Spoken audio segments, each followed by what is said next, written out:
सिंधुदुर्ग जिल्ह्यात आंबा आणि काजू बागायतदारांच्या प्रलंबित मागण्यांसाठी 12 मार्च रोजी ओरोस येथील जिल्हाधिकारी कार्यालयावर भव्य मोर्चा काढण्यात येणार आहे। या आंदोलनाच्या पार्श्वभूमीवर कुडाळ तालुक्यात बागायतदारांची महत्त्वपूर्ण बैठक पार पडली।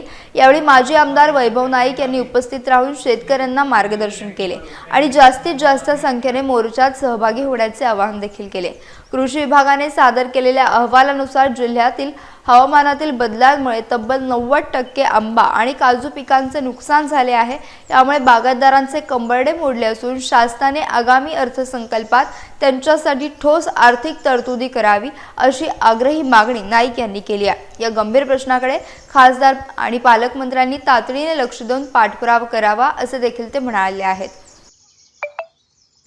आज पण कुडाळ तालुक्यातील बागायतदारांची बैठक जिल्हा परिषद सदस्य रुपेश पावसकर, अमरसेन सावंत, सडवेलकर आणि सगळ्या शेतकऱ्यांबरोबर बैठक झाली आणि या बैठकीला जास्तीत जास्त संख्येने मोर्चाला उपस्थित राहण्याचं सगळ्यांना आवाहन केलेलं आहे।